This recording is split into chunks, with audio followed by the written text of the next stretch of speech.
Like most people these days, I had a messed up childhood.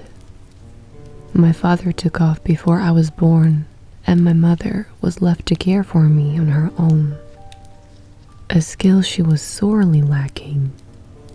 My mother slipped right back into the drug-addled, party lifestyle she'd enjoyed before I was born, and had soon turned our 2-bedroom apartment into an opium den. For the first 5 years of my life, I walked around in a confused, terrifying mist. The smoky air would flood down the hallway from our living room and slip under my bedroom door. It always seemed to linger for days. I know now that my mother wasn't a bad person, just a victim of her addictions. When she did have spare money, she would put food in the house or buy me clothes from Goodwill. The only pieces of furniture I had in my bedroom was a mattress set and a little blue and white toy chest. Not that I had a lot of toys to put in it, of course. Just 3 I had gotten for birthdays. One was an art kit, one was a red wagon, and the last, my pride and joy, was a doll named Betsy. Betsy was my best friend. We would have imaginary tea parties together, sleep together, and even take baths together. Sometimes I even remember her voice. When I thought back on my conversations with the doll in adulthood, I realized that I was likely suffering from delusions, thanks to the always present buttons of smoke that laid claim to the dingy hallways and drafty bedrooms of our small apartment. Still, I remember the sound of her voice, a pleasant, tingling lilt that was almost always coupled up with a raucous giggle. I also remember the things that she said to me and the things she wanted me to do. She asked me to steal usual food or pens and pencils. She wanted me to bring her forks and knives and hit the bad man who slept on our couch. It was always something that I would get in trouble for, but she wouldn't. When I told my mother who had put me up to these games, she would scoff and shake her head. She never believed me. Adults never do. Around my 6th birthday, I asked my mother for a birthday party. I wanted to invite the mean girls from the school and serve them the cake and ice cream to make them like me. I remember standing in the kitchen the day with such hopes, having just asked the most important question of my entire life. The glass bottle of Coca-Cola I held was shaking in my nervous hands. I waited with bated breath as my mother continued putting groceries away, almost as if she hadn't heard me, but I knew she had. Finally, just as I had failed a second time to muster the courage to repeat my question, she turned around and gave me a flippant shake of her head. A birthday party? Laura, that's ridiculous. I can't afford to feed 15 children that aren't even mine. Hell, I can barely afford to feed you. You eat like an elephant, especially for a girl your size. Or, I'm sorry, Betsy does. There's barely anything left for me to eat around here, much less a classroom of other people's brats. My face fell as she shook her head, mumbled something else under her breath, and stumbled off into the living room. I heard the music go up, and then as more people walked into the door, some left, some stayed. I never knew them either way. It simply wasn't fair. My mother threw parties all the time. What about me? I was a kid. All my friends had birthday parties, and now the mean girls at school would know I was too poor to have one, and they would tease me even more. I felt tears start to well in the corners of my eyes, and I choked back a sob while I ran to my room and slammed the door behind me. Betsy was lying on the bed and smiling. She was always smiling. Usually it made me feel better, but today it just made me angry. She just kept staring at me, smiling. She was going to tell me to do something bad again. This was why Mother wouldn't throw me a birthday party. It was because of all the trouble I got into because of her. This was her fault. Betsy didn't have to go to school, and Betsy never got in trouble like I did. In my young mind, I truly believed it was the doll, not my mother, who was to blame for everything. I snapped then. I screamed in pure rage and I threw the bottle as hard as I could at the bed.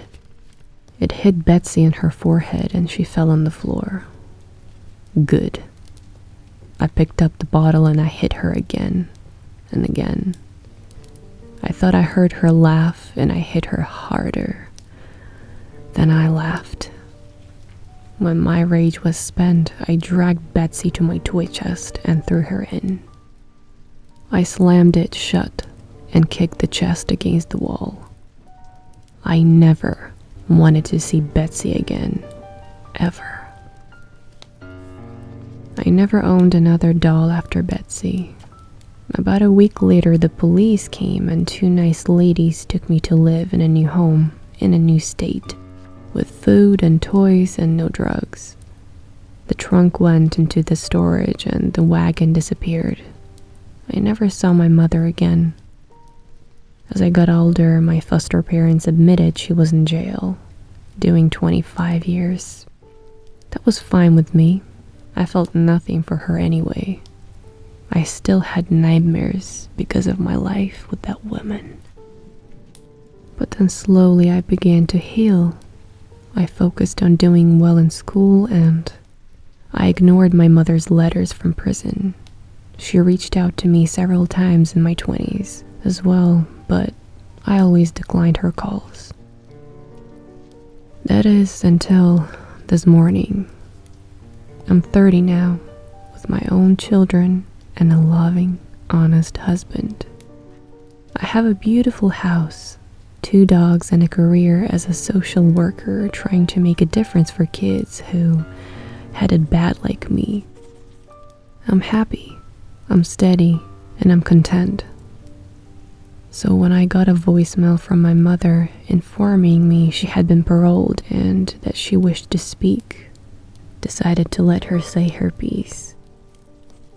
Since the kids were home from school, I went out into the shed in the backyard to return my mother's call. The shed was the children's domain and they used it to play in the summer. I sat on my old toy chest, which was currently being used as tea party table, and dialed the number she had left me. 3 rings. Hello? Laura? Hello, Mother. How are you? Oh, Laura, thank you for speaking to me. I know you have your own life now and a family. I would love to meet them someday. I just wanted to tell you how sorry I am for everything. Mother, you are not meeting my kids, ever. And since you called me, I am going to say what I have needed for years. The opium, the heroin, they destroyed you. And the worst part of it is that you almost took me down with you. I was 5. That was no home for a child. Honestly, I'm surprised it took you that long to get caught. Laura, I know how it seems, but I honestly know nothing. Look, it hardly matters and I do understand why you would feel this way. Why would you hate me and not want me to meet your little ones? I learned a lot about forgiveness while I was away and just... Oh, Laura, I am so sorry about Betsy. Betsy? I paused, confused. Why would you care about her? I know, Laura. Believe me, I do. It was all my fault. The drugs, the partying, and Betsy. Oh God, if I had only paid attention, if I had only known. She's gone and it's because of me. As my mother began to cry, I tapped my fingers on the toy box impatiently. The drugs had clearly fried her brain. Mother, I sighed. Why are you talking about Betsy? And why do you even care? I know where Betsy is. Right underneath me. What are you talking about, Laura? Oh God, where is she? I shifted uncomfortably. Well, Betsy is in the trunk, where she's always been. There was a beat of stunning silence. What do you mean your sister's in the trunk? Sister? What the hell are you even talking about? Back on drugs so soon? That's a record, even for you. Betsy's a goddamn doll. I locked her in my toy box a few days before you got arrested for possession. Laura. Oh God, no. No. Laura, what have you done? I wasn't arrested because of the drugs, Laura. I was arrested because of Betsy's disappearance. You always called her your little doll, but we thought you knew. Oh God. We thought you knew, Laura. No, what have you done to my baby? My mind had gone blank and, with no emotion, I set the phone down next to me and stood up. I could hear the muffled sound of my mother's anguished cries and feel the dark clutch of possibility in my own chest. Memories were stirring in the back of my mind, threatening to flood forward into my consciousness. They pushed against a door in my mind that had been locked so tightly for so long that I had forgotten it was even there. Was it even possible? Could the trauma and the opium have really led me to believe that a small child was actually dull, begging for food and utensils to eat with, asking me to protect her from the bad man? No. I slowly turned around and brought my eyes down the makeshift tea party table. Surely it was too small. You couldn't fit a person in there. You couldn't. But then, what about a very small, starving, emaciated child? What about her? Would she fit? Would an investigator even bother looking for a person in this chest? I knew I wouldn't. It was just too small. And I was sure we had opened the toy box at some point over the years, hadn't we? Or had something swimming in the dark recess of my memories always stopped me? I couldn't remember ever seeing it open. I knelt down to the ground and opened the clasps. It would even be better to not look. After all that I had overcome, this new life that I had earned for myself, it could all be undone by opening this toy box. I shouldn't open it. I should throw it in a landfill and forget it ever existed. I should not look inside. I opened the chest. I never had a doll. My mother never could afford to buy me one. I never had a wagon either, for that matter. But I did have a toy box. A pretty blue and white toy box. And when I was 5, I beat my little sister to death and put her in it.